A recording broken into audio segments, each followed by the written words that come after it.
અમદાવાદના રાચરડા ખાતે અંજન શલાકા પ્રતિષ્ઠા મહોત્સવ 24 જિનેશ્વર ધામની પ્રતિષ્ઠા મહોત્સવમાં ગૃહ રાજ્યમંત્રી હાજર રહ્યા.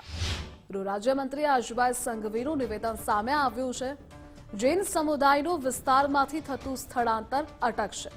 સમાજના દરેક વર્ગના કલ્યાણ માટે કાર્ય થાય તે જરૂરી છે.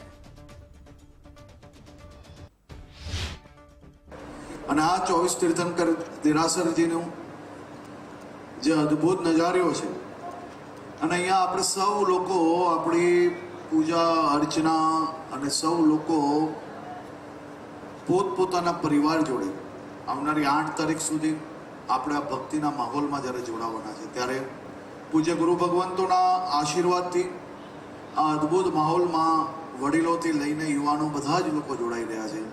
આ પ્રતિષ્ઠાનો મહોત્સવ યાદગાર મહોત્સવ બની રહે અને આવનારા દિવસોમાં બી આ જ રીતે આ કામગીરીને વધુ તમારા સહયોગથી વધુમાં વધુ ધર્મના સ્થાનો કઈ રીતે ઊભા થઈ શકે અને એ ધર્મોના સ્થાનો જોડે વધુમાં વધુ નાગરિકોને કઈ રીતે જોડી શકીએ આ દિશામાં આપણે લોકોએ સાથે મળીને કામગીરી જરૂરથી કરવી જોઈએ.